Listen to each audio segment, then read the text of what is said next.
Updated general trailers for the month of December for the 2024 for the game King Godcastle. A Nob here. That time again, but this time there's a little twist. Under 10 minutes, boys. Can I do it? Can Nob, your boy, do it? Boys, let's freaking do it. As a BCD, you're thinking, oh, how the heck is Nob gonna do this? Oh, we're gonna about to freaking see. Same Jiro. This is Kirdan, new season with Isaac rework, and I'm gonna put Evie, the newest hero with a freaking broken legacy, considering all of that garbage. General trailers. I'm gonna be speaking very fast.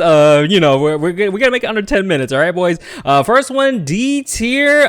It is D. Daniel, old hero needs changes. What can I say? Next one, Draco. They did buff him in the latest patch. He's still freaking garbage. Jupiter, once old god, but garbage again. Power creep. What can I say? Another power creep hero. Another power creep hero. Joel. Joel's another starter hero. He's all heals. Heals is strong right now, but hero luck, you pick Aberon 4. And then Behemoth's next. He just got power creeped and his effectiveness wore off. Surprisingly, Athena, I'm going to be putting her down in D, even though they try to buff her. Still missing her second awakening. She is still trash. Buff her, please. Awesome piece. Next one, new one to the D tier. I think I'm comfortable enough to put him in here. Bommy. Now, Bommy is one of the range casters in the game. He is just getting power creep up the wazoo. Damage is not doing enough, and damage is going to be relative to other damage. And what can I say? There's a lot of freaking damage now. Another news to the D tier. I think I'm comfortable enough to put Pharrell in here. Pharrell, mage caster. There's just so much more damage, and his interval for damage is just not good enough. Not good enough. Next one. That is it for D tier. C tier, boys. I'm lightning fast, boys. This is world record freaking Nob in Wrath. Scales off of no items. Used to be freaking season 1 invasion god, but he is no more god, and he is you know what I'm saying. Next one, Agath, meat shield. Very good meat shield, but a tank is a tank. Can't really, it is Agath season right now in Grand Arena, but that is not enough to up her, and she is just she's a very good solid team wide tank. Next one, Chunga. She did get buffed recently, and no joke, it is actually a pretty sick buff, but her issues are still there, and I'll give her C+ for now, but C, she goes. And then Mercel, you only use her for damage boost so far, even with Evie's new legacy. I mean, okay, but you're not going to be using that for her, but damage booster, she's still relevant. The only reason why Nabella is on here is that she is a courage hero. Courage is very strong, so basically I am considering all max stuff. Even I have to, you guys can, hate is gonna hate, pay to win, whatever, but I have to consider it exists, boys. Courage has the revive, and any hero that has courage is very strong. What can I freaking say? Next one, Kirdan got freaking power creep, not great as much anymore, even though battle pass getting pretty cool. Next one's gonna be Shilda, pretty solid tank, pretty unique identity, can generate mighty blocks, and that's what it is. Of course, you got some meme builds. Yan is still it's all right. That's why I C tier, not garbage. D tier, but all right, it's all right. There used to be a comeback for Yan meta, and then it just kind of teetered off.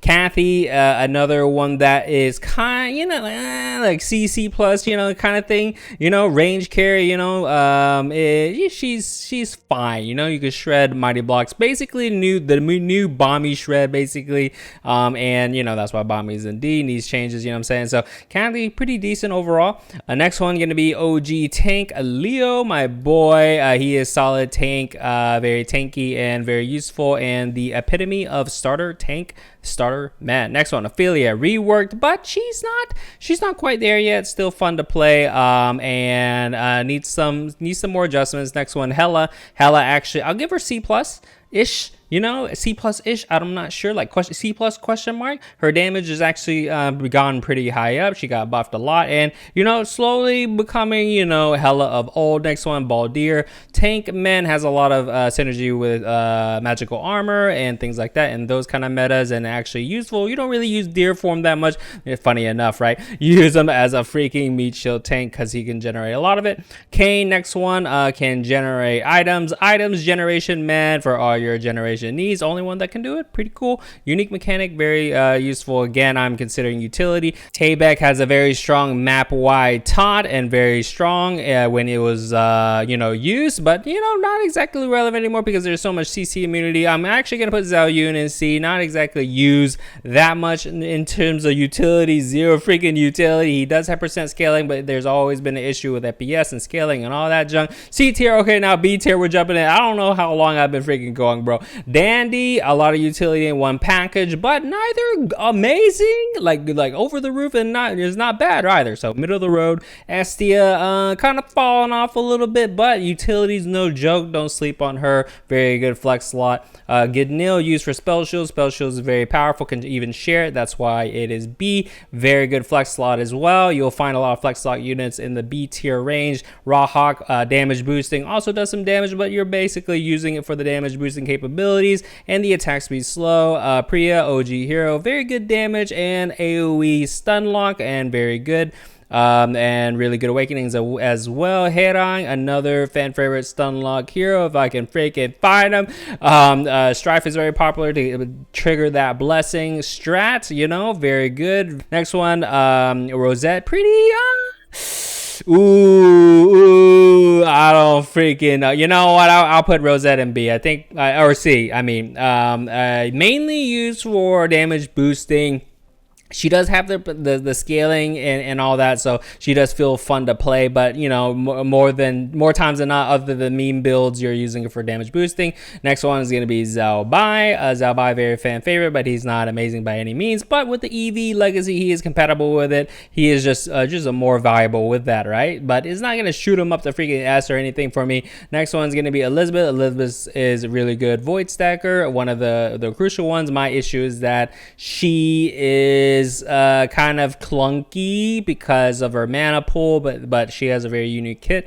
Next one, I'm actually going to put Mayu in there. He has deceptively pretty large damage and very useful as a damage dealer, of course, with his legacy and things like that. But he's just kind of boring, boring to look at and boring to play, for real.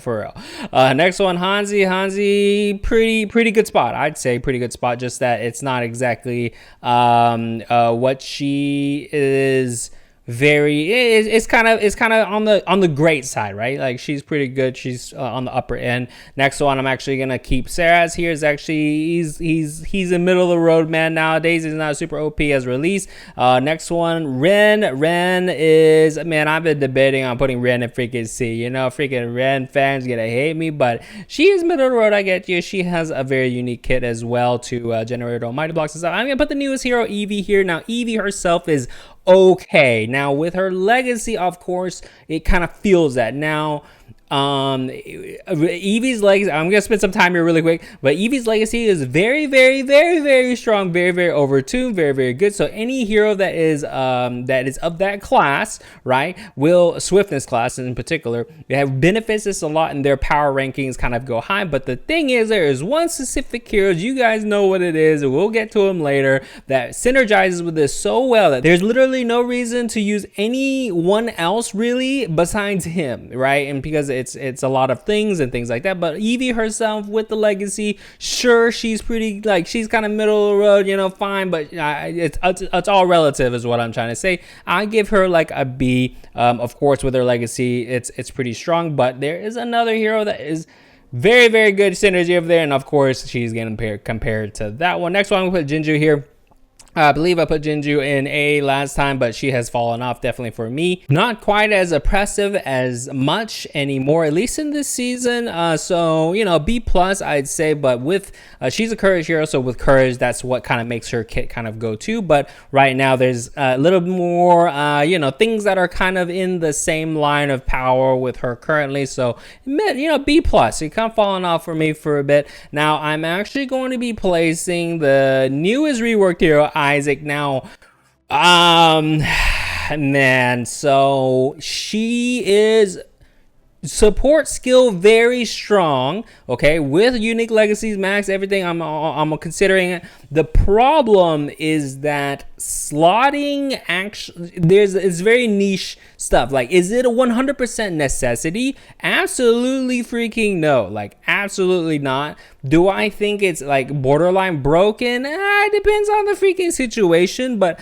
it's relative and conditional that I don't think it's like, oh, freaking Isaac on your team, you're toast and you're just gonna insta win. No, it's not like that. Her effect and support, like right now we're getting to a point where there's a lot of saturation and utility flex slot supports, right? There's gonna be a lot of freaking OP things to choose from, and Isaac is like part of that beginning, right? And that is how I feel, and I'll give her middle of the road B+.